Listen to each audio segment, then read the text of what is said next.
네, 시청자 여러분 한 주일 동안 반갑습니다. 제가 오늘 아침에 저는 보통 이제 한 6시 조금 넘으면 나오거든요. 근데 완전 칠흑 같은 밤인 거 있죠. 그래서 이렇게 보니까 우리 이제 이 절기상 우리 절기가 이제 24절기가 있는데 그 22번째인 동지가 가까워졌더라고요. 다음 주 월요일이 이제 동지인데 사실 이 동지는 밤이 길고 낮이 어때요? 짧잖아요. 그래서 이 동지를 기점으로 해서 우리가 이제 낮이 길어지니까 뭐 태양이 부활하는 날이다 이렇게 의미를 두고요. 이제 이 태양이 부활하기 때문에 한 해의 새로운 시작이라는 것을 의미하거든요. 그래서 사실 삼국시대에는 이 설날과 같은 그런 어떤 동지가 의미가 있었습니다. 그래서 사실 여러분들 동지가 되면은 뭘 드십니까? 팥죽을 드시잖아요. 팥죽도 거기에 지금 제가 말씀드렸던 그런 의미가 숨어 있는데 그 팥죽 안에 뭐가 있습니까? 새알이 있잖아, 그죠? 이 새알이 부활하는 그런 의미를 갖고 있고요. 이 팥이 빛이 불다 보니까 이 어두운 것을 비추어서 나쁜 것을 없애주는 그런 의미가 있습니다. 그래서 옛날에는 이제 그 팥죽을 써가지고 방이라든지 거실, 뭐 현관 이렇게 두기도 했고 또 대문이라든지 벽에 이렇게 막 뿌리기도 했거든요. 그게 무슨 의미냐면은 한 해의 질병이라든지 이렇게 악기를 내쫓는 그런 어떤 전통 의식 같은 게 있었습니다. 오늘날로 보면은 이제 보안 장치인 세콘과 같은 그런 역할이라고 보시면 되는데요. 사실 이 팥은 실질적으로 이렇게 보면은 영양소가 되게 많습니다. 뭐 탄수화물, 단백질, 특히나 비타민 B1 이런 것들이 많아서 심장병이라든지 뭐 고혈압, 그죠? 뭐 당뇨병, 또 여러분들 그 노화 방지 또는 이 탈모 있잖아요. 그런 것까지도 예방을 해준다고 합니다. 근데 이제 아무리 뭐든 좋아도 많이 드시게 되면 부작용이 생길 수가 있거든요. 이것도 많이 드시게 되면은 배탈이 날 수 있으니까 동지 때 여러분들께서 그죠? 너무 많이 드시는 거는 바람직하지 않다 이렇게 말씀을 드리고요. 사실 이 팥죽에 대한 유래가 많이 있습니다. 많이 있는데 그 중에서 하나 내려오는 이 전래 동화를 보면은 이 젊은 이 부부가 너무나 가난에 찌들어서 살고 있었거든요. 그가 가지고 있던 딱 재산은 뭐냐면 손바닥만한 밭하고 그죠? 한 줌의 콩밖에 없었던 거예요. 그래서 자 우리가 어떻게 해서 부자가 될까 이제 고민을 하고 있었던 그 중에 어느 지나가는 나그네가 그 집에 들러서 내가 여기에 하루 묵을 수가 있겠습니까? 라고 얘기를 했더니 그 젊은 부부들이 우리가 있는 거는 요것밖에 없는데 뭐 이 제가 콩 한 줌이라도 드릴 테니까 뭐 하시려면 하세요라고 이제 콩을 주려고 했더니 그 나그네가 너무 마음씀이 고와서 하나의 어떤 방법을 알려주는 거예요. 부자가 되는 방법을. 지금 당신들이 가지고 있는 그 손바닥만 한 밭을 저 위에 쓸모없는 돌산하고 바꿔라, 사라. 그래서 이 한 줌의 콩을 거기에다 심어라 이렇게 얘기를 했어요. 처음에 이 젊은 부부들은 그게 그렇게 해서 돌산에다가 콩을 심어서 될까 이렇게 했는데 정말 시키는 대로 했더니 그해 너무 비가 많이 와가지고 농작물이 전부 다 엉망이 되었는데 돌산에 심었던 그 콩이 너무 많이 잘 자라가지고 이제 조금 한숨을 돌릴 만큼 숨을 쓰게 되는 그런 어떤 부를 가지게 됐습니다. 그러던 어느 날 다시 그 나그네가 와서 이제 좀 살만하겠군요. 이제 더 큰 부자가 되게 만들어 드리겠습니다. 재벌이 되게 만들어 드리겠습니다. 이랬던 거예요. 그래서 뭐라고 했냐면 지금 가지고 있는 모든 재산을 다 팔아서 그 냇가에 있는 허접한 그 땅을 다 사서 거기에다가 옥수수를 심으세요. 이랬는 거예요. 자기가 난 이 정도면 부자인데 굳이 그렇게 할 필요가 있을까라고 생각을 하면서 어떻게 했습니까? 시도를 했던 거예요. 그랬더니 그 해 옥수수가 너무 많이 자라가지고 어떻게 됐냐면은 정말 재벌이 됐던 거예요. 그 고을에서 떵떵거리면서 최고의 부자가 됐는데 어느 날 그 젊은 부부의 남편이 시름시름 앓기 시작을 하는 겁니다. 그래서 돈이 많다 보니까 그 주변의 모든 의원들을 찾아가서 불러서 도대체 이 내 병이 뭐냐라고 물었지만은 아무도 그 병명을 알 수가 없고 날이 갈수록 어떻게 해요? 죽음의 문턱으로 자꾸 밟아가는 거였습니다. 그때 그죠? 지나가던 스님이 그 집에 딱 들러서 하는 얘기가 이 집에 악기가 보인다. 사연이 뭔가 이렇게 이제 그 젊은 아내에게 물었었거든요. 그랬더니 그 아내가 이러쿵 저러쿵 해가지고 우리가 이렇게 부자가 되었습니다라고 했더니 그 스님이 그 나그네는 여러분 젊은 부부에게 도움이 되는 사람이 아닌 악기다. 그러니까 그 악기를 물리쳐야만 너의 그 남편이 병이 나아진다. 그럼 어떻게 해야 되겠습니까? 팥죽을 끓여서 이렇게 두어라. 이랬더니 진짜 그 팥죽을 쑤어서 그렇게 두었더니 그 남편의 병이 호전되면서 나아졌거든요. 이 얘기는 여러분들 지금 제 방송을 들으시는 여러분들께서는 당연히 뭐가 되겠습니까? 천억 자산가가 될 수가 있습니다. 그러면 여러분들께서 천억 자산가 되었을 때 이 신이라는 거는 인간에게 10가지를 다 주지 않습니다. 그중에서 가장 소중한 한 부분을 뺏어간단 말이에요. 그러면 대부분 돈이 있는 사람은 돈으로서 모든 것을 해결할 수 있지만 단 한 가지 해결할 수 없는 부분이 뭐냐면은 건강입니다. 그래서 이 건강을 여러분들께서 내가 천억 자산가가 되었을 때 지금 그 젊은 부부가 너무 착하게 살았기 때문에 스님의 어떤 구세주가 나타나는 것처럼 여러분들도 항상 어떤 행하는 부분에 있어서 이 성경에 나와 있는 성경 마태복음에 뭐가 나와 있습니까? 축복하는 자에게 축복을 주고 스스로 돕는 자에게 도와주고 그죠? 저주하는 자에게 저주를 한다라는 내용이 있습니다. 결국 이 얘기는 뭐냐면 남에게 공덕을 많이 베풀고 그죠? 좋은 말을 많이 하고 이렇게 하다 보면은 여러분들이 감해야 될 그런 부분들을 다른 거에서 뺏어갈 수 있는 부분들이 해결할 수 있는 부분들로 나아가기 때문에 좀 공덕을 많이 쌓는 그는 연말연시가 되어야 된다라는 말씀을 드리면서요. 사실 동지는 음의 기운이 강하기 때문에 찬 것을 드시면 안 되고요. 따뜻한 것을 많이 찾아야 되는데 주변에 지금 보면은 어려우신 분들 많습니다. 이 가장 따뜻한 게 뭐냐면 양말이거든요. 이 양말을 주변에 어려우신 분들한테 하나씩 선물하는 그런 어떤 마음도 나중에는 큰 공덕을 쌓을 수 있지 않겠나 이렇게 생각을 합니다. 잠시 화면 한번 보고 다음 코너 진행하겠습니다.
네, 자 이번 주는 보면은 뭐 일본의 금융 정책, 그죠? 뭐 금리를 인상할 건가 이런 부분, 그리고 그 트럼프의 대국민 연설, 요런 부분들로 막 이슈를 찾아서 그죠? 주가의 어떤 방향성을 움직이게 하려는 그런 의도들이 있었지만 우리 시장은 어떻게 됐나요? 그런 부분에 대해서 끄떡도 하지 않았죠. 결국 지금 여러분들께서 알고 계셔야 되는 부분은 뭐냐면은 지금 우리 시장은 독자적인 그런 어떤 길을 가려고 한다라는 것을 이해하셔야 된다라는 겁니다. 과거에는 어땠느냐면은 이런 얘기가 나오면은 무슨 얘기를 하느냐에 따라서 막 주가가 출렁거리고 주가가 막 폭락하고 막 이랬었거든요. 근데 지금 우리 시장은 어떠냐면 상당히 평정심을 찾았다라는 것은 여러분들께서 이제 우리 시장을 바라보는 그런 어떤 각도를 조금 달리 해야 된다 이렇게 말씀을 드리고요. 사실 이번 주에는 시장이 약간 이제 뭐 4,000포인트에서 뭐 4,000포인트를 깨고 막 이렇게 했지만은 그동안의 어떤 주도주들의 종목들이 그냥 좀 잘 움직이고 새로운 어떤 테마가 좀 만들어지는 그런 시장이었거든요. 무엇보다도 지금 이 로봇 관련한 종목은 갑자기 월요일날 로봇 관련한 종목들이 어떻겠습니까? 막 하락을 하면서 막 이렇게 그죠? 월요일이 아닙니다. 뭐 화요일입니까? 수요일날 그죠? 갑자기 이렇게 막 하락을 하면서 움직였지만 결국에는 어떻게 했냐면은 다시 돌려 세우는 이런 모습들을 갖춰줬거든요. 그 대표적인 종목이 뭐냐면 SPG였고, 그리고 생각지도 않게끔 지금 보면은 뭐 현대무백스라든지 이런 종목들은 시고가를 막 또 더 쓰고, 그죠? 클로봇이라든지 뭐 사면이라든지 원익홀딩스라든지 이런 종목들이 전부 다 어떻게 했냐면은 죽지 않은 그런 모습들을 보여줬다라는 거. 그래서 여전히 이 로봇 관련한 종목들은 지금 여러분들께서 제가 말씀드렸던 이런 부분들을 좀 더 체크해 볼 수 있는 그런 어떤 여력이 있다 이렇게 말씀을 드리고요. 그 다음에 이제 또 빼놓을 수 없는 부분이 뭐냐면 지난주에도 제가 이제 말씀을 드렸습니다. 세아 베스틸 지주를 필두로 해서 스페이스 X사가 그죠 1,200조입니까 그죠 그만큼을 들여서 지금 그 우주항공 관련한 이런 얘기들이 나오면서 세아 베스틸 지주를 필두로 해서 어제는 나노팀까지 상한가를 쳤거든요. 그래서 이 지금 우주항공 산업과 관련돼 있는 그 테슬라, 그죠? 이런 부분들까지 맞물려서 시장에서 계속 이렇게 지금 보면은 종목이 만들어지고 있습니다. 뭐 스피어부터 시작했던 뭐 세아 베스틸, 스피어 이랬던 종목들이 어제 제가 밴드에서 제가 항상 그 밴드에서 뭐 한 종목 정도 이렇게 딱 올려드리면 그게 상한가 가는 경우가 많았잖아요. 지난주에는 뭐 삼표 시멘트, 어제는 뭡니까? 미래에셋 투자, 벤처 투자 관련한 종목이 상한가를 쳤습니다. 이제 여기다 투자를 하기 때문에 이제 이 미래에셋 그죠? 관련한 종목이 이제 움직였는데 여러분들께서도 이런 어떤 패턴들은 어떻게 보셔야 되느냐면은 이렇게 자꾸 이렇게 가지를 치잖아, 그죠? 처음에 세아베스틸에서 지금 나노팀까지 왔단 말이에요. 이렇게 자꾸 가지를 친다라는 거는 시장에서 조금 의미가 있기 때문에 여러분들께서 좀 체크를 좀 해보시고요. 그리고 이제 지금 뭐 뭐니 해도 지금 아직 그 지방선거가 6월 3일이고 그 일정표에 대해서 제가 이제 말씀을 드렸는데 뭐 2월 달에 이제 후보를 등록하고 이런 게 일정이 있다 보니까 지금 시간이 뭐 한두 달 요렇게 있습니다. 그죠? 그리고 뭐 또 이제 이 그 대통령이 뭐 그죠? 그 어떤 특정 그 뭡니까? 그 서울시장 출마하고자 하는 부분에 대해서 또 얘기가 좋은 얘기들이 나오고 이러니까 그와 관련된 종목들이 여전히 지금 보면은 삼표 시멘트라든지 뭐 대주산업이라든지 그죠? SJ 그룹이라든지 이런 종목들이 좀 움직여주고 있는데 이런 종목들도 아직 일정이 많이 남아 있기 때문에 여러분들께서 기술적으로 그죠? 어떻게 조정을 보고 다음에 어떻게 움직이는가 이런 부분들을 좀 체크를 해보셔야 되고요. 그리고 이제 이 탈모 관련한 종목들, 이 탈모 관련한 부분들 때문에 지금 보면은 뭐 얘기들이 많습니다. 뭐 의협에서는 좀 부정적인 시각을 갖고 이제 정부 차원에서는 이게 이제 이 대통령이 자기가 이제 대통령 선거를 할 때 공약이었잖아, 그죠? 이 탈모, 이 사실 이 탈모도 상당히 좀 보면은 미용과 관련돼 있는 부분이기 때문에 의협에서는 뭐 탈모가 됐다고 해서 목숨에 뭐 그죠? 지장이 있는 건 아니다 이런 주장을 하면서 이렇게 맞서고 있기는 한데 이걸 이제 건강보험에 이제 해야 되냐 말아야 되냐 이제 이런 부분들 때문에 이 탈모 관련한 종목들이 좀 시장을 좀 주도한 어떤 흐름들이 나왔었거든요. 뭐 위더스 제약이라든지 그전에는 현대약품이 움직였지만 뭐 위더스 제약이라든지 JW 신약이라든지 뭐 그러다가 이제 샴푸까지 이렇게 움직였는데 여러분들이 보통 보면은 정부에서 어떤 얘기가 나오는 이런 종목들이 시장에서 움직여줄 때 이제 시장을 부정적인 시각으로 보는 아니 뭐 그 얘기한다고 주가가 이렇게 움직이나 이렇게 하시는 분들이 계시는데요. 이 주식 시장은 뭐든지 맞서면 안 된다라는 거예요. 정부 정책에 맞서도 안 되고 주식시장에 맞서도 안 되고 어떻게 읽어주셔야 된다라는 겁니까? 시장을 있는 그대로 읽어줘야 된다라는 겁니다. 예를 들어서 정부에서 이런 얘기가 나왔는데 시장에서 어떤 종목도 움직이지 않는다. 그건 뭐예요? 시장이 반응하지 않는다라는 건 시장이 별로 좋은 게 아닙니다. 어떤 정부 정책이 나오고 어떤 얘기가 나왔을 때, 그죠? 그 종목이 그와 관련성이 있는 종목들이 움직여 줄 때 어떠냐면은 시장이 좋다라는 겁니다. 지금 제가 방금 전에 뭐 얘기를 했습니까? 처음 하두에 시작할 때 일본의 금융 정책, 걔들이 금리 인상을 했으면 우리 시장이 어떠냐면 어떤 타격을 받으면서 주가가 막 출렁거려야 된단 말이에요. 근데 출렁거립니까? 안 하잖아요. 그건 결국 뭐냐? 독자성을 갖는다라는 거예요. 그래서 이만큼 시장이 체력이 단단해지면서 어떤 룰대로 지금 우리 나름대로의 움직임을 갖추고 있기 때문에 여러분들께서는 그런 부분들을 이제는 참고하시고 과거에 움직였던 그런 어떤 패턴하고는 이제 지금 시장은 변화가 된다라는 거를 좀 여러분들께서 좀 인지를 하시고 그에 맞게끔 순응하는 전략이 좋다라는 겁니다. 그리고 이제 오늘 보면은 이번 주뿐만이 아니라 지난주부터 계속 신규 상장 종목이 한 해의 신규 상장 종목이 거의 한 뭐 100개에서 200개 정도 나오거든요. 사라지고 퇴출하는 종목도 막 그 정도가 되겠지만은 이번에 이 신규 종목들이 많이 상승을 하면서 또 그 신규 상장 종목들이 어떻게 되느냐면은 패턴이 엄청 바뀌고 있다라는 겁니다. 이 신규 상장 종목들이 상장하는 이유는 뭡니까? 팔기 위해서잖아. 그죠? 그러면 이 파는 이 주가를 띄워서 파는데도 기술력이 어떠냐면은 과거와는 너무나 차이가 난다라는 겁니다. 지금 여러분들 알지노믹스가 지금 상한가 첫날 300% 따상이고 그 다음날 또 지금 어제 또 상한가를 쳤습니다. 2만 원짜리 공모가가 지금 11만 원이 이틀 만에 됐거든요. 이런 거는 제가 지금 주식시장을 30년 넘게 봤지만 한 번도 없었습니다. 신규 종목이 이런 식으로 되는 거는. 근데 이렇게 된다라는 거는 뭐냐면 이 신규 종목에 대한 그죠? 여러분들의 보는 시각이 좀 달라져야 된다. 우리가 보통 보면은 신규 종목 이러면은 뭐 꼬라박는다 어쩌다 이러지만은 그런 부분들이 어떻게 모양새를 그려가지고 그 라인에서 며칠 동안 움직이는 이런 어떤 형태를 보고 여러분들께서 수익 구조를 형성할 수 있는 지금 다음 코너에서 말씀을 드리겠지만 상당히 변동성이 크단 말이에요. 이 변동성이 큰 것을 여러분들께서 잘 활용을 하시면은 오히려 여러분들에게 단기적으로 수익 구조를 크게 만들 수 있는 이런 구조가 된다라는 부분을 말씀을 드리면서요. 이번 주는 간략하게 테마도 만들어지고 그죠? 시장의 어떤 변화되는 이런 모습들을 좀 보여주지 않았나 이렇게 생각을 합니다. 그래서 한 주 제가 말씀드렸던 부분들 관심창에 좀 올려놓으시고 다음 주에도 좀 체크해 보시고요. 잠시 화면 한번 보고 다음 코너 진행하겠습니다.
네. 자, 이제 이 코너는 그저 뭐 제 뭐 밴드 유튜브 뭐 이런 거와 같이 이제 복합적으로 여러분들에게 말씀을 드리는 부분인데 이번 주에 이 신규 종목이 엄청 많이 상장했고 앞으로도 신규 종목이 상장할 것이고 그저 이전에도 상장을 했습니다. 그럼 이제 여러분들께서 이 매매 패턴에 대해서 좀 이제 알고 계시면은 좀 도움이 되실 것 같아서 제가 말씀을 드리는데요. 사실 이 신규 종목은 어때요? 상장했을 때 처음 나왔을 때 어떻습니까? 그 차트가 있나요? 없잖아요. 지금 여러분들이 어떤 지금 현재 만들어져 있는 종목들을 뭘 기준으로 해서 보십니까? 내가 이 종목에 대해서 뭘 잘 모른다. 이렇게 할 때 차트를 보면서 아 여기에서 매집이 되었나? 그죠? 세력들이 어떻게 움직이나? 이런 거를 보잖아. 그죠? 그렇지만 이 신규 종목은 어때요? 차트가 있나요? 없잖아요. 그렇다고 재료가 있습니까? 없잖아요. 주가를 움직이는 모멘텀이 뭡니까? 기술적 흐름과 그리고 뭡니까? 재료 아닙니까? 그거 아무것도 없어요. 그 두 가지가 없기 때문에 이 신규 종목은 어떠냐면은 변동성이 크단 말이에요. 그러니까 4만 원 갔다가 2만 원 갔다가 첫날은 300%이기 때문에 그죠? 4만 원에서 2만 원도 갈 수 있고 상쳤다가 300%에서 하한가도 갈 수 있고 막 이렇게 이런 어떤 상당히 큰 진폭이 있거든요. 그래서 사실 그런 진폭을 여러분들께서 학습을 통해서 좀 알고 계시면은 이 주식에 조금 눈을 뜨신 분들, 고수분들은 너무나 좋아요. 왜? 변동폭이 크니까. 근데 이제 그 변동폭을 볼 때에도 여러분들께서 뭘 보셔야 되느냐면 파동을 봐야 된단 말이에요. 그러니까 첫날 나왔을 때는 반드시 그 분봉 파동을 볼 줄 알아야 되고요. 물론 이제 여러분들이 이거 뭐 분봉을 어쩌고 저쩌고 이렇게 하시는 분들 아직 주식을 더 보셔야 돼요. 왜? 매수 매도는 분봉을 보고 하는 겁니다. 내가 오늘 이 종목을 타켓을 삼아서 내가 여기서 수익 구조를 형성하고 싶다. 그럴 때는 1분봉과 30분봉을 두고 그죠? 그것이 정배열이 되고 어떤 흐름이 나올 때 그걸 갖춰서 봐야 되는 그 부분인데 여러분들이 그걸 모르고 그냥 뭐 이게 단타예요. 이게 아니라는 거예요. 그러니까 가장 중요한 거는 일봉의 모양. 근데 이 변동성이 큰 종목들은 일봉이 꼭 양봉이어야 된다는 법이 없어요. 음봉에도 어떻게 되느냐 하면 양봉으로 완전 카멜레온처럼 바뀌어버리기 때문에 그런 부분보다는 분봉을 보는 하루에 볼 때 그 분봉을 잘 봐야 되고 현재가 창을 잘 봐야 된다는 겁니다. 그래서 이런 주식 고수분들은 좋지만은 이 주식 초보자분들은 어떻게 하셔야 되느냐면은 절대 주식 초보자분들은 많은 물량을 하시면 안 된다라는 겁니다. 지금 제가 제 그 유튜브나 그 가보시면은 장마감 보면은 3천만 원으로 그죠? 제가 이제 3천만 원으로 한 달에 하루에 뭐 한 1,000만 원에서 1,500, 2천만 원 요 상태에서 항상 뭐 한 1,000만 원 정도는 현금을 유지하고 이렇게 해서 12월 25일부터 제가 진행을 했었는데 12월 25일부터 며칠 사이에도 뭐 200만 원 넘게 수익이 났지만 현재 12월 1일부터 현재까지 한 630만 원 정도 수익이 났거든요. 제가 12월 달에 1,000만 원을 벌어 드리려고 드린다고 했는데 아직 1,000은 안 됐지만 아직 거래일수가 한 7, 8일 남아있기 때문에 그건 모르잖아요. 현재까지 그만큼 수익을 내놨기 때문에 그래서 그런 수익을 내는 건 어떻게 내느냐면은 작게 사도 수익이 날 수 있는 그 파동길이 이렇게 변동성이 있는 것들을 좀 봐야 되는데 이 변동성이 있는 거는 주식 고수들은 어때요? 그거를 활용을 할 수 있어. 그렇지만 이 초보자분들은 어떠냐면은 여러분들 예를 들어서 내가 초보자인데 3천만 원인데 거기다 1,000만 원을 팍 사. 그래갖고 그게 10%가 팍 빠져. 그럼 어떻게 되십니까? 깜짝 놀라겠죠. 100만 원이 왔다 갔다 하면은. 그렇기 때문에 이런 변동성이 큰 종목을 주식 초보자가 못하는 것이 아니라 뭐를 해줘야 되느냐면은 물량을 조절해줘야 된다는 겁니다. 왜? 변동성이 크기 때문에 파동이 길단 말이에요. 길기 때문에 작게 사도 어떻게 되느냐? 돈을 벌 수가 있다는 겁니다. 여러분들이 가장 패착이 뭐냐면은 많이 사려고 하는 거예요. 많이 사면 돈을 많이 번다라는 그것만 기억하고 계신다라는 거예요. 많이 사서 그죠? 손실이 났을 때 손실이 크다라는 거는 생각을 안 한다라는 거죠. 그러면 이 주식은 뭐냐? 리스크를 줄여야 된단 말이에요. 리스크를. 그래서 작게 샀을 때 예를 들어서 내가 이 종목 비싼 종목을 30주 샀어. 30주 사가지고 지가 그죠? 왔다 갔다 뭐 몇천 원 왔다 갔다 해봐야 돈 10만 원 왔다 갔다 합니다. 그렇지 않습니까? 그죠? 그렇지만 내가 거기다가 3,000주를 사보세요. 몇백만 원이 왔다 갔다 하기 때문에 절대 들고 있을 수가 없는 거예요. 그러면 내가 예를 들어서 30주를 샀는데 내가 뭐 주당 2,000원, 3,000원 왔다 갔다 해서 뭐 돈 10만 원 안 되게 왔다 갔다 한다. 근데 내가 예를 들어서 폭이 그런 애들은 변동성이 크기 때문에 폭이 막 주당 5,000원, 만 원 막 이렇게도 나올 수가 있거든요. 그럼 30주만 사도 수익이 어떻습니까? 20만 원, 30만 원이 나오는 거예요. 내 투자 금액에 비해서 그 가성비가 되게 좋단 말이에요. 내 심리도 안정되고. 근데 여러분들은 어떠냐면은 자꾸 자꾸 막 이렇게 막 움직이면은 많이 사가지고 많이 벌려고 하다가 낭패를 보는 경우가 아마 허다하게 있을 겁니다. 그래서 이제부터는 여러분들께서 이런 매매를 하고 싶다 이러실 때는 어떻게 해야 된다? 물량 조절을 잘해야 된다. 그러면 내가 30주를 샀으면 예를 들어서 4만 원짜리 30주 사봐야 얼마입니까? 120만 원 아닙니까? 그러면 거기서 내가 밑으로 내려왔을 때 좋다 이거지. 지가 2만 원까지 빠졌다 칩시다. 그럼 내가 거기서 두 번 더블을 해서 60주를 더 사서 100주를 만들어버리면 단가가 어떻게 되냐? 팍 내려가겠죠. 3만 원이면 충분히 걔들은 2만 원에서 3만 원까지는 반등이 나올 수가 있는 흐름이지만 내가 4만 원대 어떻습니까? 거기다가 물량을 3,000주를 사서 물론 돈이 많아서 내가 거기서 밑에 오면은 10,000주를 때릴 수 있는 여력이 있으면 상관이 없겠지만 그렇지 않으면 어떻게 되느냐? 심리적으로 안정이 되지 않기 때문에 어떻게 한다라는 겁니까? 던져버린다라는 겁니다. 자꾸 손절을 해버리고 제가 계속 말씀드리지만은 절대 여러분들께서는 손절을 할 종목을 사면 안 된다라는 겁니다. 이 종목은 반드시 어떻게 했어든 파동이 나온다라는 거를 볼 줄 아는 그런 해안을 자꾸 키워야 되고 그런 종목이 밀렸을 때는 어떻습니까? 밑에서 탁 더 잡아주면은 충분히 파동이 나오는 그런 흐름이 있거든요. 그런 부분들을 여러분들께서 좀 공부를 하셔야 된다. 이렇게 말씀을 드리고요.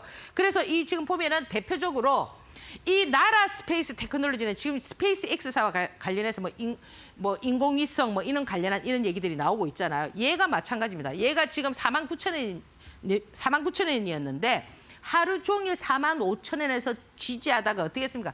바로 2만 원까지 막 꽂아버렸거든요. 그럼 하루에 진폭이 얼마냐면은 주당 2만 원이 예를 들어서 45,000원에 사신 분은 주당 2만 원이 쑥 빠지게 되면은 그 1,000주만 사면 돈이 얼마입니까? 엄청난 소실이잖아. 그럼 어떻게 되느냐면 종가에 던지게 된다고. 그러면 이렇게 던지게 되면 다음날 어떤 현상이 나오냐면 반등을 주면서 모양새를 갖추거든요. 내가 샀는 그 가격까지는 안 온다 하더라도 여기에서 어떤 양봉을 형성하고 이런 모양이 보일 때는 내가 위에서 4만 원에 사도 요 밑에서 좀 더 사서 단가를 맞추면 충분히 수익 구조를 형성하고 나올 수 있는 그런 구조가 되어 있단 말이에요. 지금 신규 종목들이. 그래서 지금 신규 종목들을 트레이딩 하시는 분들은 이것저것 가지 마시고 물량 조절을 잘하면서 그죠? 한 번 더 여러분들께서 어떤 베팅 구조를 잡아주는 그런 어떤 흐름들을 갖추게 되면은 충분히 나올 수 있는 자리가 있다. 지금 보면은 TMC도 마찬가지거든요. 이번에 신규 상장한 종목들 중에서 내재 가치 앞에 뭐 나라 스페이스 이런 데는 뭐 다 신생 기업이니까 뭐 재무제표가 그죠? 여러분들 뭐 생각하는 그런 아주 우량한 재무 지표는 아니지만 또 TMC 같은 경우는 좀 약간 괜찮은 모습이거든요. 그러니까 요 TMC 같은 경우도 뭐 이것도 뭐 원유, 뭐 LNG 뭐 여러 가지 이렇게 관련성이 있는 부분들인데 이 종목도 어떻습니까? 여기에서 상승해서 이렇게 그날 쫙 다 밀고 그죠? 그 다음 날 어떻게 했습니까? 바로 띄워주는 이런 현상들이 나왔죠, 그죠? 그래서 그런 부분들을 좀 한번 체크해 보시고요. 그리고 이제 커트 메디슨 같은 이런 종목들도 마찬가지입니다. 요거는 이제 의료용인데 의료용 전달 시스템이라는 그런 어떤 부분들인데 이것도 보십시오. 밀었다가 그죠? 지금 제가 오늘 신규 종목들을 보여주면서 패턴을 익히는 연습을 지금 여러분들에게 해드리는 겁니다. 왜? 계속 신규 종목들이 많이 상장하기 때문에. 그리고 이 신규 종목들도 어떠냐면 하나의 그룹을 지금 형성하고 있거든요. 그럼 왜 이 신규 종목들을 그 시장에서 원하느냐? 사실 이 선수들은 종목은 있잖아요. 때가 많이 타지 않아야 되는 거예요. 지금 여러분들 지수가 4,000포인트까지 갔지만은 여러분들 보유하고 계신 종목들이 잘 안 가는 종목들이 많이 있을 겁니다. 그거는 대부분 어떠냐면 개인들이 많이 소지하고 있다라는 겁니다. 주식이라는 거는 개인들이 많이 가지고 있으면 개인들이 사고 싶어 안달하는 그런 종목들을 자꾸 띄우는 거지 개인들이 많이 포진해가지고 막 개인들이 60% 70% 이렇게 보유하고 있는 이런 종목들은 잘 안 간다라는 겁니다. 그러면 이 신규 종목들은 개인들이 많이 가지고 있을까요? 그렇진 않잖아요. 이제 바로 이제 했기 때문에 어느 라인에서 그림을 자꾸 그리면서 어떤 형태를 갖춰주고 있기 때문에 거기서도 옥석은 가려집니다. 가려지기 때문에 아무거나 하시면 안 되지만 이 종목 역시도 이렇게 밀었다가 그죠? 이런 어떤 패턴을 그려주고 있다라는 거 참고를 하시고요. 그리고 지금 이제 여러분들 이제 잠깐만요. 아크릴 역시도 마찬가지입니다. 요 종목도 다 지금 신생 기업들은 그다지 내재 가치를 따지면 안 됩니다. 뭘 익히라는 겁니까? 패턴을 익혀보라는 겁니다. 패턴을. 이렇게 움직이는 패턴을. 첫날 상장했을 때 음봉이었을 때 어떻고 양봉이었을 때 어떻고 그 이후에 어떻게 진행되고 이런 부분들을 여러분들께서 체크해보는 전략이고요. 자, 그다음에 이제 지금 보면은 이 급등주 있잖아. 그죠?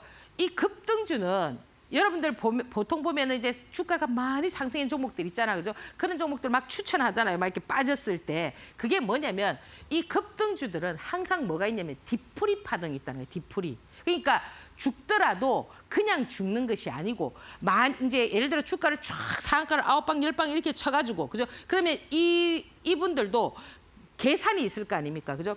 5일선을 어떻게 하고 자기들이 60일선까지 왔을 때 개인들이 보통 보면은 5일선, 60일선 이리 오면 잡아준단 말이에요. 5일선 깨지고 20일선, 60일선 이리 오면은 낙폭과 대한 기술적 반등을 노리고 거기에서 또 매수를 하시는 분들이 있단 말이에요. 그러면 그 선수들이 쫙 이렇게 당길 때 그러면 바닥에서 딱 사가지고 그 이후에는 하나도 안 사고 팔짱 끼고 있다가 그 주가가 그리 올라가는 건 아니거든요.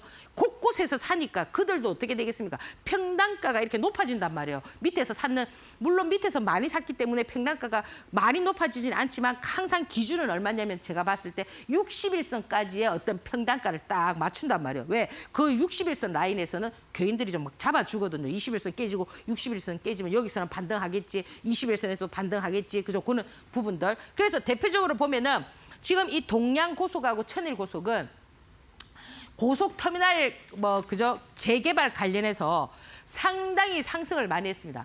이 동양 고속 같은 경우는 지금 보시면은 이 이후에도 상한가를 그저 몇 방을 쳤냐면 9방을 쳤습니다. 이 이후에도 지금 제가 말씀드린 그 이후에도 상한가를 한 4방인가 계속 상한가를 쳤습니다. 그러면 자 지금 우리가 이 동양고속 같은 경우를 어떻게 여러분들께서 보셔야 되느냐면은 얘의 뒤풀이를 얘가 지금 시간에 하한가를 갔잖아요. 목요일 날 시간에 하한가를 가고 수요일 날 시간에 하한가를 가고 목요일 날 하루 거래 정지되고 어제 아침에 거의 상한가까지 갔다가 어떻게 했습니까? 하한가를 갔잖아요. 그러면 얘는 기술적으로 보면은 매도예요.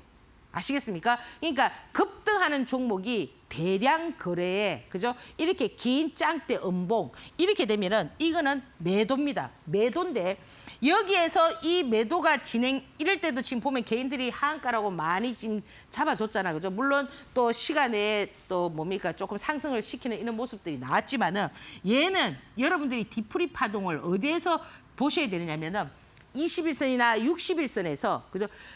돌릴 때 항상 이제는 뭐냐면 얘들은 파동이 나온 종목은 절대 음봉 시에 매수를 하시면 안 된다라는 겁니다. 언제? 양봉 시에 하단부에서 201선 밑에서 돌릴 때 그럴 때 물량이 돌릴 때 무조건 이렇게 이제 개인들도 그걸 볼 수 있으니까 조금만 돌리면 어떻게 합니까? 막 따라잡잖아요. 그죠? 그러니까 그 따라잡는 그런 어떤 형태를 들어오는 호가창에서 물량이 쿡쿡쿡 이래 들어와줘야 된다는 겁니다. 그렇게 막 물량이 들어올 때 여러분들께서 한번 뒤풀이 파동을 활용해보는 그런 전략 한번 펼쳐보시고요. 지금 보면은 천일고속도 마찬가지입니다. 천일고속은 여기서 딱 보면은 뭐예요? 여기서 보면은 딱 더 갈 것 같은 이런 모습을 하면서 제가 볼 땐 여기서 많이 팔아먹었다라는 거죠. 개인들이 요런 것들이 뭐냐면 전부 다 좀 약간 속임수 같거든요. 정말 갈 것 같았으면 여기서 돌려 세운단 말이에요. 요런 모양들은 이제 이미 많이 팔았기 때문에 어느 정도 팔았단 말이에요. 팔아서 좀 뒤풀이로 또 개인들이 좀 달라붙어서 이렇게 수익 구조를 형성하려고 오는 그런 뭡니까? 개미들을 또 이렇게 탁 이렇게 가둬들이는 그런 어떤 패턴이기 때문에 그러나 이런 것들은 한번 좀 많이 밀렸을 때 항상 뒤풀이 파동이 있으니까 노려보는 전략 한번 펼쳐보시고요. 그다음에 이제 오늘 이제 좀 중요한 부분들인데 지금 사실 이거 한 번 대장은 영원한 대장이다. 그죠? 대장은 쉽게 죽지 않는다. 지금 시장에서 대장 역할을 하고 있는 부분들이 어디입니까? 로봇 아닙니까? 지금 이 로봇은 올해뿐만이 아니라 내년에도 그러면 지금 여러분들 제가 역시 유튜브 그죠? 여기 방송에서도 말씀을 드렸잖아요. 로보티즈가 그때 9만 원에서 넥스트 트레이딩 시간에 1,000억 유상증자를 한다고 해서 주당 10,000원이나 밀어서 그죠? 그런데 그 다음 날 하루 이틀 쉬었다가 10만 원 가고 얼마까지 갔습니까? 32만 원까지 갔잖아요. 그게 불과 얼마 아닙니다. 한두 달밖에 되지 않습니다. 근데 이 로봇 관련한 종목들은 어느 라인에서 들어와서 그들의 어떤 의지가 보이는 종목들은 어떠냐면은 죽지 않는 어떤 대장의 모습을 보여주거든요. 제가 여기에서도 로보티즈 충분히 말씀을 드렸잖아요. 그런 맥락에서 볼만한 그런 로봇주들이니까 여러분들께서 조금 참고해서 이제 한번 보도록 합니다. 지금 보면은 SPG입니다. 어제 SPG가 넥스 트레이딩 시간에 쭉 뺐거든요. 왜 뺐냐니까 이 SPG 이사가 그죠? 한 40억 정도 4만 몇 주를 팔았대요. 팔았다라는 거는 오늘 팔은 게 아니라 이전에 팔았기 때문에 공시가 뒤에 나오는 거 아닙니까? 그죠? 근데 개인들이 가장 이게 참 지난번에도 이 로보티즈랑 똑같아요. 로보티즈도 제가 그때 뭐라고 말씀을 드렸냐면은 1000억 유상증자면 작은 건 아니다. 그렇지만 이것을 어디에 쓸 건가? 걔들이 뭐라고 해서 운용 자금으로 이제 저 더 개발하고 이런데 돈을 쓰겠다. 빚을 갖거나 그런 게 아니었잖아요. 그리고 전체 시장에 뭐였습니까? 테마를 이루면서 로봇이 상당히 시장을 주도하는 그런 부분이었기 때문에 그 유상증자 그걸 어떻게 다 받아줬잖아요. 받아주고 지금 어디까지 가 있냐면 30만 원 넘게 가 있습니다. 그러면 자, 이 SPG는 어제 개인들이 어떻게 했습니까? 또 막 다 던집니다. 이제 이사가 팔았다고, 그죠? 여러분들 있잖아요. 여러분들 과거에 루보 아십니까? 루보라는 종목이 있었잖아요. 저가 종목이 그죠? 5만 원까지 만들고 1,000원짜리를, 그죠? 그때도 어땠냐면은 또 중간에 대주주가 팔았어요. 팔았는데도 주가는 어떻게 했습니까? 움직였죠. 더 갔단 말이에요. 거기서도 더 따블을 갔단 말이에요. 그건 뭐냐면 이 세력이 자기들이 의도한 바, 그럼 예를 들어서 이 주가를 파는 것은 모르고 팔았을까요? 계산 없이 그냥 이렇게 막 당기겠습니까? 그러니까 여러분들은 뭘 생각해야 되느냐면은 제가 유튜브에서 이때 4만 원 밀릴 때 뭐라고 했습니까? 밀리면 더 좋다. 잡아보시라 했잖아, 그죠? 단기간에 이렇게 나와서 여러분들 수익 구조를 단기간에 40% 나오니까 다 이익 실현했잖아, 그죠? 여기서도 투자 경고, 그게 걸렸지만 계속 그걸 주가를 움직이면서 이날 보세요, 이날. 급하게 막 밀었죠. 저는 지금 이 과정은 뭐냐면 차트를 만드는 과정처럼 보인다는 거예요. 차트를. 왜? 여기서 이렇게 타고 가버리면 어때요? 차트가 맥이 없단 말이에요. 힘이 없는 그런 모습이 되지만 주가라는 거는 어떻게 돼야 되냐면 출렁거릴 때 힘이 생긴단 말이에요. 출렁거릴 때. 여기서 보세요. 거의 팍 밀어버렸죠. 만약에 얘가 이렇게 밀어서 앞에처럼 동양 고속이나 천일 고속처럼 이렇게 밀어가지고 걔들도 마찬가지입니다. 양봉이 만약에 들어서면은 걔는 다시 더 갈 수 있는 의지가 있거든요. 파동이 나은 종목은 이 기술적 흐름을 귀신같이 볼 줄 알아야 된다라는 거예요. 그러니까 파동이 나오기 전에는 이렇게 밀려가 이 파동이 나오기 전에는 쏟았다 부었다 이래 아이고 더 사도 됩니다. 이렇지만 이미 파동이 이래 진행이 되는 거는 칼같이 뭘 봐야 되느냐면 기술적 흐름을 보셔야 된다는 겁니다. 근데 여기서 보세요. 얘가 지금 파동이 적게 나온 게 아니잖아, 그죠? 이만큼 파동이 나왔습니다. 나왔는데 얘가 이렇게 그죠? 10% 20% 급락을 시키고 다음날 어떻게 해서요? 바로 당기면서 어제 거의 상한가폭까지 당겼거든요. 이게 뭘 의미하느냐 이거죠. 이게. 그러니까 여러분들께서는 단순하게 그죠? 팔았다. 임원이 팔았다. 임원은 그게 대주주는 아니잖아요. 그렇잖아요. 그죠? 그러니까 예를 들어서 자기가 스톡옵션 받아갖고 팔아먹을 수도 있고 그렇지 않습니까? 그죠? 그러니까 이런 거에 대해서 너무 민감하게 생각하지 마시고 이 선수들의 의도를 잘 파악해보자. 이렇게 제가 말씀을 드리고요. 그래서 이 SPG의 어제 흐름을 보면은 로보티즈가 딱 생각난다는 거예요. 로보티즈도 어땠습니까? 이렇게 개인들을 전부 다 쫓아내고 어떻게 꾸역꾸역 하염없이 그죠? 그렇게 가 있습니다. 그러면 이런 것들을 여러분들께서 가치를 따지고 저는 그렇게 하는 투자는 진짜 어리석은 투자다. 그거는 이런 돈을 빨리 벌기 위해서 하는 그런 투자 방법이 아니기 때문에 그런 분들은 무조건 삼성전자 하이닉스만 사야 되는 거예요. 아시겠죠? 자, 그래서 지금 이 클로봇 같은 경우도 마찬가지입니다. 지금 이 클로봇도 지금 보면은 지금 제가 이제 말씀드리는 거는 로봇주 중에서 강하게 그죠? 좀 힘을 좀 실어주면서 그죠? 죽을 자리에서 죽지 않고 벌떡벌떡 살아나는 그런 부분들이니까 지금 보면 얘도 지금 여기서 지금 포인트를 줬죠. 지금 요렇게 지금 있다가 어땠습니까? 이렇게 벌떡 살렸단 말이에요. 이렇게 살리는 이런 의도가 여러분들은 그거를 세력의 의도를 읽을 줄 알아야 된다는 거예요. 이게 전부 다 의도라는 거예요. 의도. 아시겠죠? 자, 그래서 좀 보시고요. 그리고 또 지금 보면은 원익홀딩스도 마찬가지입니다. 이 원익홀딩스 제가 여기서 8,000원대 말씀드려가지고 그죠? 짠짠하게 여러분들 막 그저 거기서 많이 상승을 했지만 지금 어디 와 있습니까? 지금 38,000원 와 있습니다. 뭐 불과 시간은 뭐 얼마 안 걸립니다. 뭐 두세 달밖에 더 됩니까? 그죠? 이 원유홀딩스 같은 경우는 얘도 지금 마찬가지인 게 뭐냐면 이거는 로봇에서 가장 핵심 키포인트가 뭐라고 했어요? 손이라고 했잖아. 그죠? 로봇손. 그래서 얘도 지금 의지가 보세요. 이 지금 죽을 자리에서 죽지 않고 이렇게 딱 살려준다라는 거. 이런 부분들이 핵심 키포인트로 기술적 흐름을 보시면 되고요. 그래서 우리가 과거에 그죠? 지금 보시면은 이 다날 같은 경우도 얼마나 끼돌이었습니까? 이 스테이블 코인 관련해 가지고 막 움직일 때 뭐 코나이 하고 많이 움직였잖아. 그죠? 이럴 때 지금 보면은 얘도 제가 한 번 대장은 잘 죽지 않는다는 게 뭐냐면 이렇게 파동을 그리고 나서 이렇게 많이 쉬고 나서 여기서 지금 계속 보면 보세요. 빨딱빨딱 살아나려고 하지 않습니까? 이렇게 이런 어떤 패턴들은 이렇게 밀고 있다가 그죠? 밀었다가 지지하면서 이렇게 살아나려고 하는 이런 모습들은 여러분들께서 잘 지켜보시면 한 번씩 빡 이렇게 뜨는 이렇게 긴 짝대 양봉이 나올 수 있는 그런 흐름들이 있기 때문에 제가 예를 들어서 여러분들에게 말씀을 드리는 부분입니다. 그래서 한 번 대장은 영원한 대장이 될 수 있고 잘 안 죽는다라는 거. 그래서 오늘 참고적으로 그런 부분들 좀 말씀을 드렸고요. 자, 그리고 지금 보면은 자, 다우지수. 오늘 요거 지금 다우지수 반등했거든요.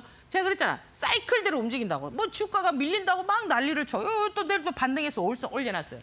지금 트럼프가 대국민 연설을 했잖아요. 17일 날. 뭐 했습니까? 첫째는 뭡니까? 파월이 너무 말 안 들어. 내가 이제 자기가 원하는 금리나 저금리를 원하는 그는 뭡니까? 연준 위원장을 뽑을 거야. 그리고 두 번째는 뭐였죠? 인플레이션 잡아줄 거야. 그리고 세 번째는 뭐였습니까? 역시 마찬가지입니다.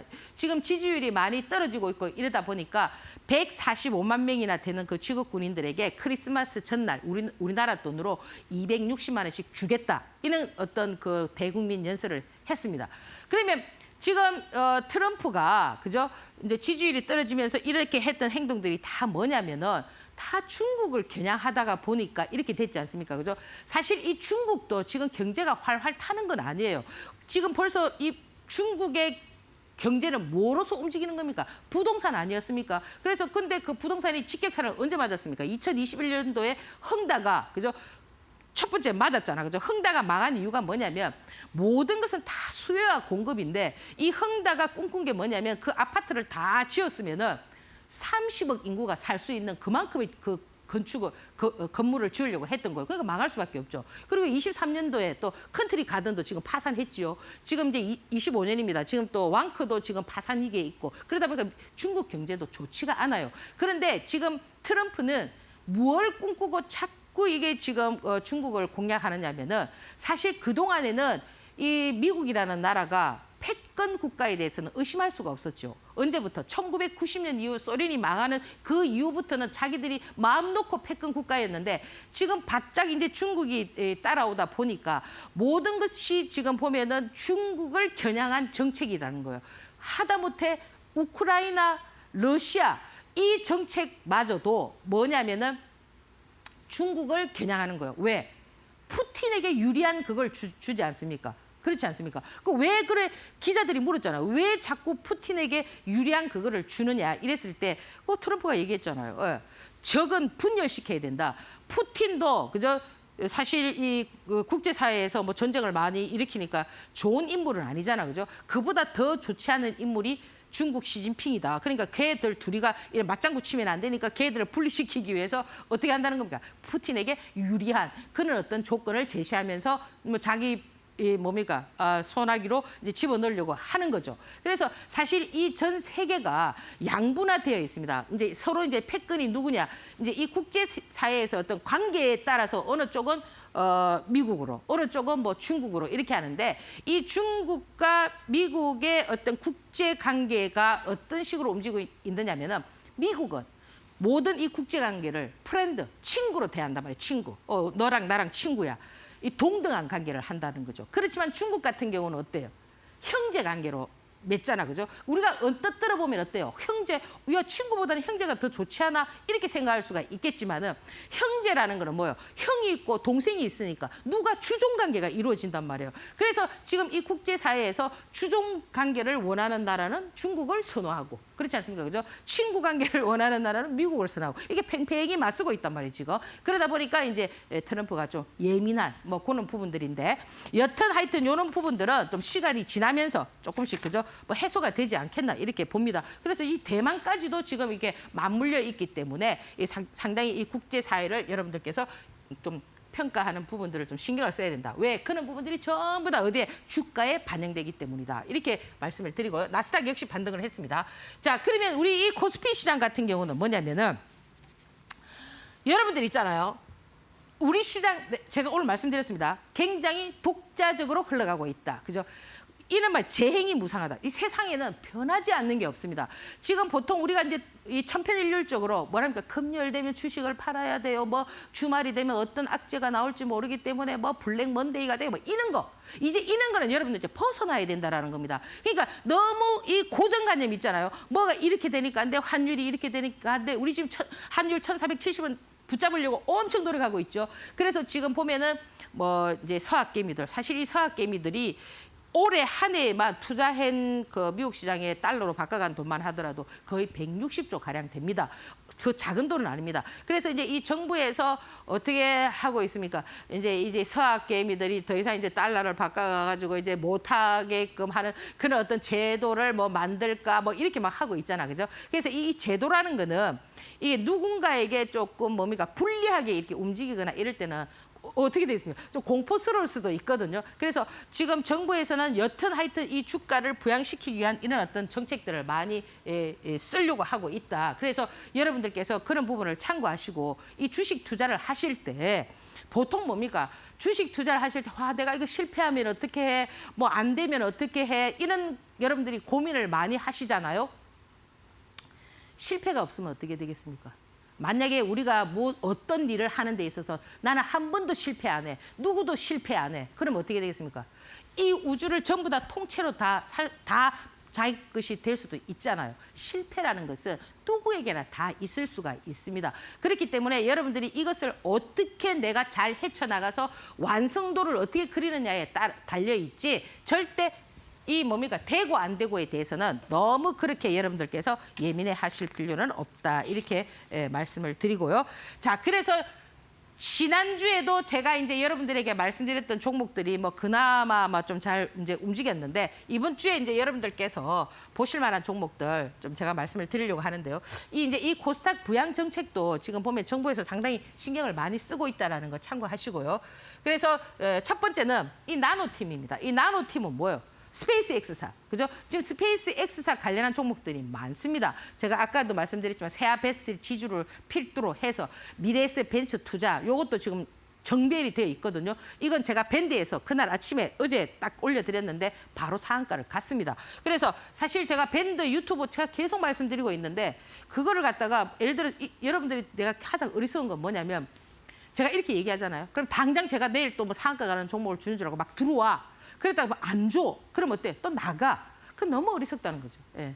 조금 멀리 보고. 저 바보 아니지 않습니까? 오늘 내가 상한가 주고 내일 또 상한가 주고 그러면 누가 제 방송을 듣겠습니까? 그렇지 않습니까? 그죠? 간혹 그렇게 드리는 걸 여러분들께서 좀 참고를 하시고 그래서 이 나노팀 같은 이런 부분들도 요거는 뭡니까? 상한가를 쳤기 때문에 상한가에 맞는 그런 어떤 눌림목의 그런 패턴을 한번 잡아보시고요.